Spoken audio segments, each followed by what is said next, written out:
remain in a meditative awareness for a few moments longer. And let us integrate the experience of meditation, feeling the peace within, filling us from head to toe.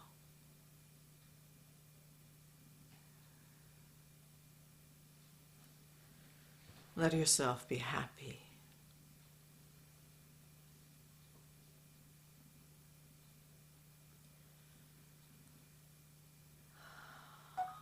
Feel the quality of your mind, hopefully feeling clear and bright.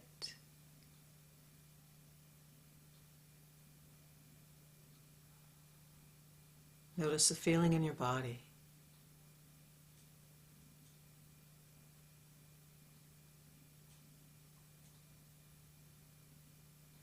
And drop your awareness into the heart center.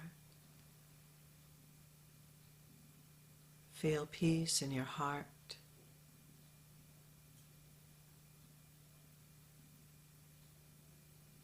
And allow this peace to expand beyond you and offer it to our world.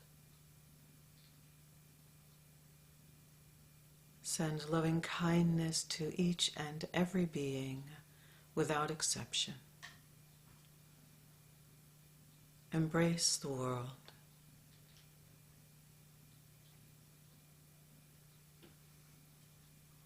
See all people shining in their full spiritual radiance, connected with the Source, living in harmony.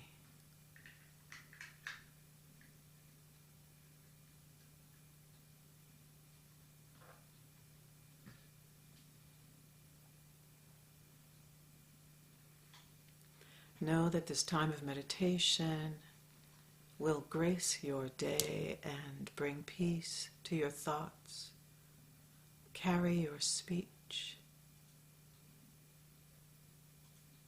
and infuse your actions. Let ourselves be beacons of light, beacons of peace for the world. Let's seal our time of meditation with chanting Om one time, the eternal vibration, the root of the Amen. And send this healing vibration to all points in the universe.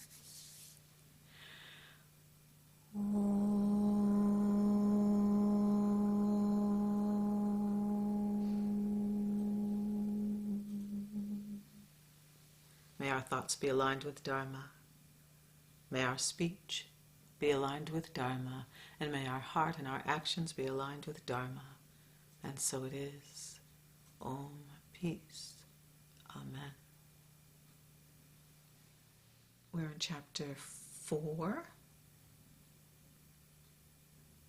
verses 6 through 8. Right? All right. In The Eternal Way, Roy Eugene Davis's commentary on the Gita, it would be at page 86. And the verse reads, "Although I am unborn, and my true self is imperishable, although I am the Lord or the governing influence of all creatures, yet established in my own nature, I manifest by my own power." And what we're going to do is I'm just going to read the verse, pause a moment and go to the next verse, and then I will read a section of his commentary in a moment. "Although I am unborn and my true self is imperishable, although I am the Lord or the governing influence of all creatures, yet established in my own nature, I manifest by my own power.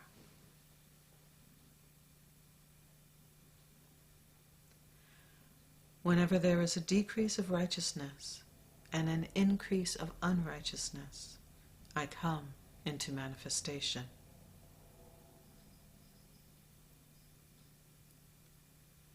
For the protection of the virtuous, for the removal of non-virtue, and to establish righteousness or dharma, I come into manifestation from age to age.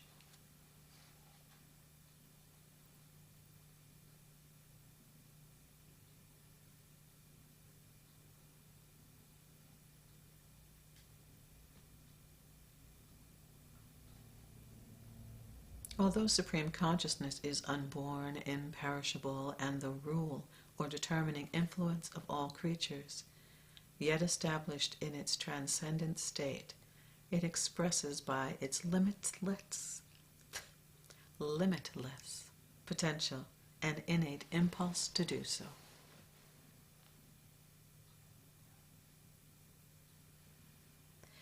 Whenever there is a decrease of righteousness or sattva guna influences, and an increase of unrighteousness, tamas guna influences, then Supreme Consciousness is impelled to express for the protection of constructive conditions and aspiring souls, for the removal of impediments to orderly unfoldment, and to establish harmonious, constructive actions. It expresses whenever necessary.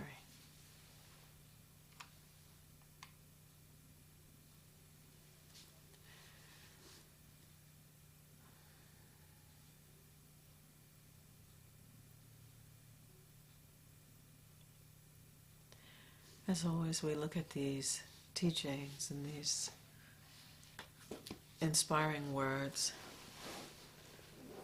in the macrocosm and the microcosm as all happening within us. And I'm sure you've witnessed this in yourself, that when you are in need of some infusion of spiritual inspiration, when we make ourselves receptive, it appears. But I think part of that, for me, is always, how can I make myself more receptive to the grace that is flowing? That's always my challenge.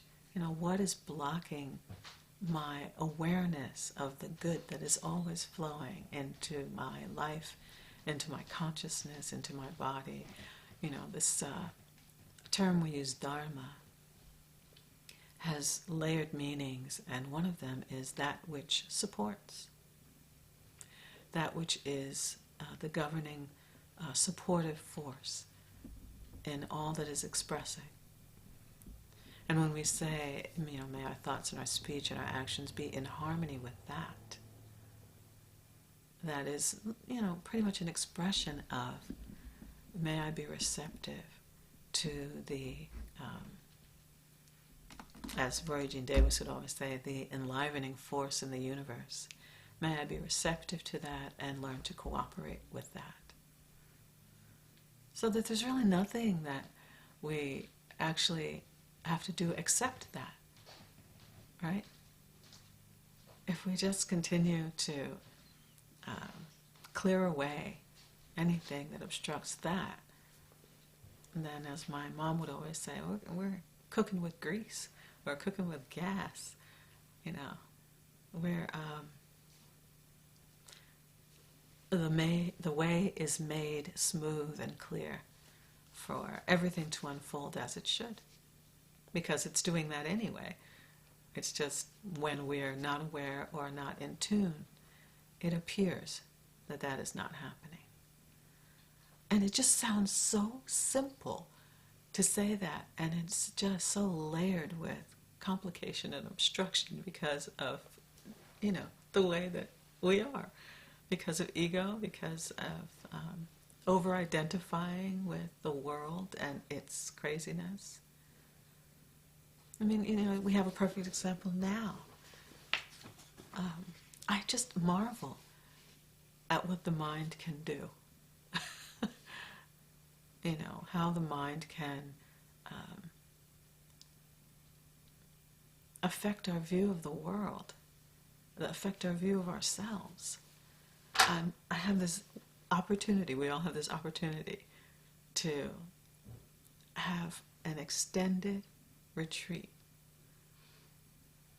I mean, if we want to look at it that way, an extended retreat in our very own home. We have a full day that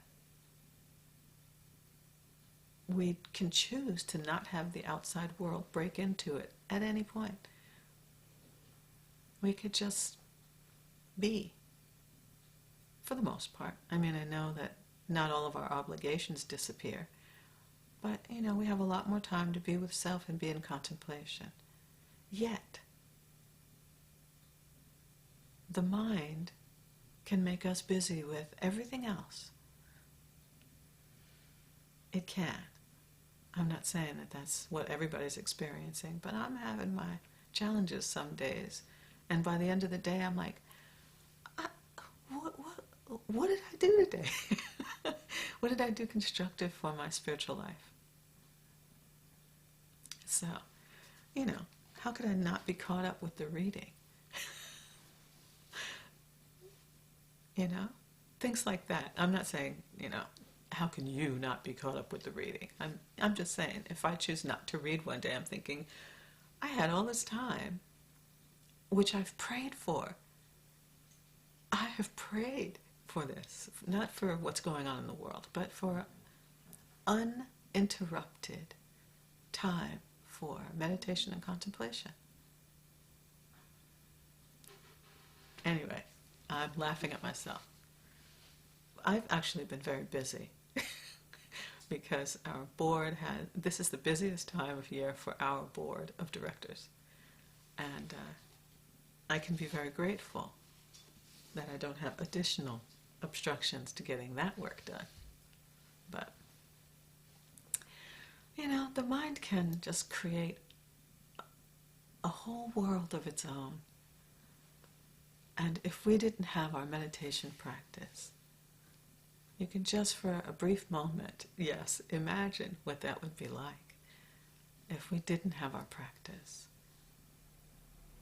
At this time especially.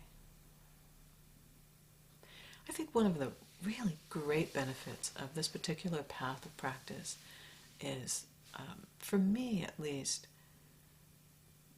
the way that we relate to reality, and what's really going on. We know that Spirit is expressing as all that is.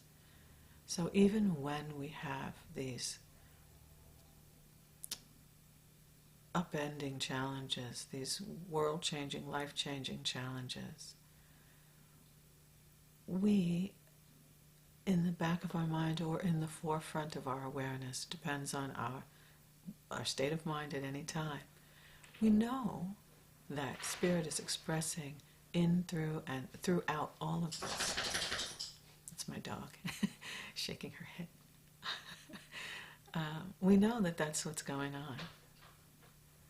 We may not be able to see what the underlying meaning of things are, why there is suffering, and all of that, but we trust. And I attribute some of that to our direct experience of Spirit on a regular basis. It increases our trust. I'm going to stop talking, and I'm going to let you share your contemplations and your insights on this section of the Bhagavad Gita. I always appreciate your wisdom and your sharing, so whenever you're ready, share what's up for you.